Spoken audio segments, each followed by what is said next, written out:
Welcome back to Saturday's Sports Special.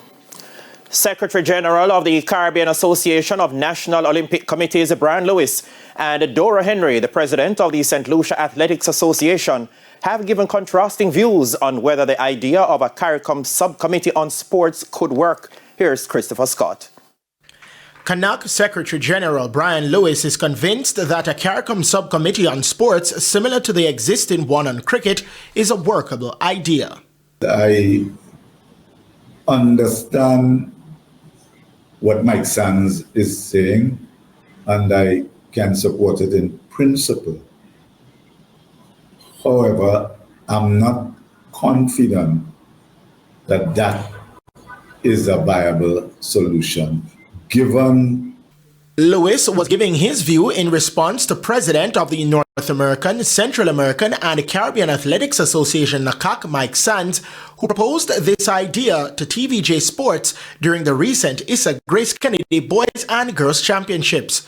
Lewis, who is also the immediate past president of the Trinidad and Tobago Olympic Committee, expounded further based on CANOC's experience working with CARICOM for the benefit of wider Caribbean sports.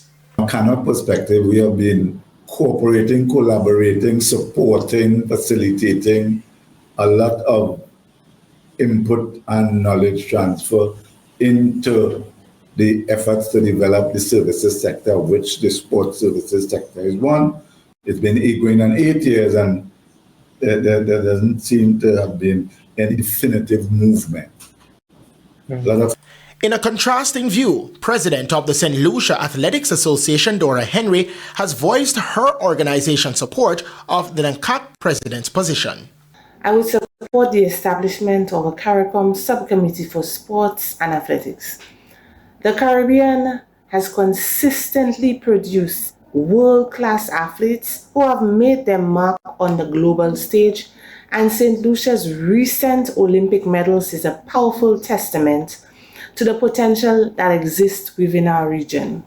With the Carifta Games set for Trinidad and Tobago from April 19 to 21, it will be noteworthy to see whether the athletics leadership around the region further engages this topic raised by the CANOC president in the Twin Island Republic. Christopher Scott, TVJ Sports.